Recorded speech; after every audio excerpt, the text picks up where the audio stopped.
रिधिम जी, आपके पास आना चाहूंगा। आपका बहुत बहुत स्वागत है नेटवर्क 10 में। रिधिम जी, आप एसडीआरएफ को संभाल रही है और वर्तमान में, क्योंकि आपने वैसे भी बहुत सारे जिन जिन पदों पर आप रही हैं, बड़ी चर्चा हुई है, लेकिन इस बार चर्चा बहुत ही खास है। एसडीआरएफ जो कार्य कर रही है उसे लेकर हर आदमी उसे सराह रहा है, कह रहा है कि वास्तव में ये कुछ खास है।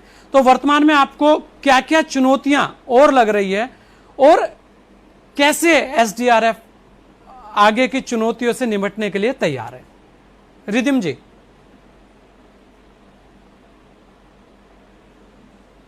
संजय जी, मैं सबसे पहले यही कहना चाहूंगी कि इस वक्त हमारे पास चुनौतियां लगता है हर डायरेक्शन से आ रही हैं।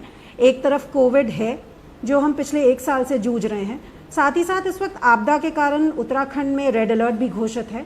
हमने देखा है पिछले 24 घंटे में यहाँ पर निरंतर बारिश हो रही है और जो लैंडस्लाइड्स हैं, फ्लडिंग है, ये समस्या उत्तराखंड में बनी रहती है। इन सभी समस्याओं से निपटने के लिए एसडीआरएफ जो है वो सदैव तत्पर है और निरंतर हमारा ये प्रयास रहता है कि हम एक सुरक्षा कवच बना सकें हमारे उत्तराखंड के प्रदेशवासियों के लिए। जी नहीं, बिल्कुल, ये प्रयास आपका बहुत ही सराहनीय और लगातार चल भी रहा है। अगर हम देखें वर्तमान में कोविड को लेकर भी आप कुछ, हर बार हम कहेंगे कि ये एक चुनौती तो आपके सामने रहती है आपदा की, लेकिन इस बार जो कोविड की जो महामारी है वो एक बड़ी चुनौती थी, उसमें भी एसडीआरएफ अलग तरीके से कार्य कर रही है। उससे लेकर हम जानना चाहेंगे कि क्या तैयारियां एसडीआरएफ ने की है उसे लेकर।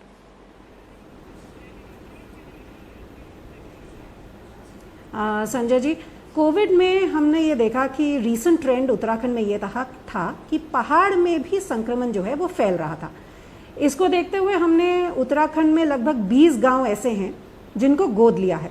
तो एसडीआरएफ के कर्मी वहाँ पर परमानेंटली स्टेशनड हैं। हमने सबसे पहले प्रयास ये किया कि वहाँ पर सैनिटाइजेशन किया जाए, साथ ही साथ जितने वहाँ क्वारंटीन सेंटर्स रन हो रहे हैं, जैसा कि हमारा नया नियम है जिसके तहत अगर प्रवासी वापस अपने गांव आता है तो उसको अनिवार्य रूप से 7 दिवस के लिए क्वारंटीन सेंटर में रहना होगा। तो क्वारंटीन सेंटर में वहाँ का देख रेख करना, उनको योगाभ्यास कराना, वहाँ पर इम्यूनिटी बूस्टर्स उनको देना, लोगों को जागरूक करना, गांव के अन्य लोगों को जागरूक करना। कई बार ऐसा होता है कि आदमी को लगता है कि उसको सिम्टम्स हैं पर उसको दवा की किट उपलब्ध नहीं है। कई बार उसको सिम्टम्स हैं, वो जानता ही नहीं है कि मैं करूं क्या। तो इसीलिए एसडीआरएफ के कर्मी वहां निरंतर मौजूद हैं कि आपको अगर दवा की किट की आवश्यकता है, आपको अगर बताने की ज़रूरत है कि आगे क्या करना है, आपको चिकित्सीय परामर्श दिलवाने की ज़रूरत है तो हम डॉक्टर से आपको कनेक्ट करवाएंगे।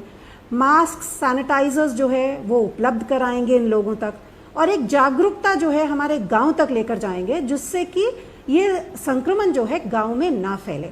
तो एक प्रयास, एक एफर्ट है एसडीआरएफ की तरफ से। इन 20 गांव में हमने प्रयास किया है कि हम एक सुरक्षा कवच लोगों के लिए बना सकें। इसके साथ साथ कोविड में ही एसडीआरएफ को एक और महत्वपूर्ण चुनौती फेस करनी पड़ी थी। जो कोविड पॉजिटिव हमारे ऐसे लोग हैं जिनकी मृत्यु हो गई, उनके परिजन असमर्थ थे उनके दाह संस्कार करने में, लास्ट राइट्स परफॉर्म करने में। ऐसे लोगों की बॉडीज जो हैं हॉस्पिटल्स में थी। तो हेल्थ अथॉरिटीज़ के साथ कोऑर्डिनेट करते हुए एसडीआरएफ ने ड्यू प्रोटोकॉल फॉलो करते हुए इन लोगों के दाह संस्कार का कार्य भी किया है। तो अगर हम देखें पिछले 20 से 25 दिन में एसडीआरएफ और उत्तराखंड पुलिस ने मिलकर लगभग 600 ऐसे मृतकों का दाह संस्कार भी किया है। नहीं, ये बहुत ही सराहनीय पहल है और वास्तव में क्योंकि आपके कार्य रहते ही बड़े चुनौतीपूर्ण है और अच्छा है कि इस तरीके के कार्य आप कर रहे हैं, बहुत ही अच्छी बात है।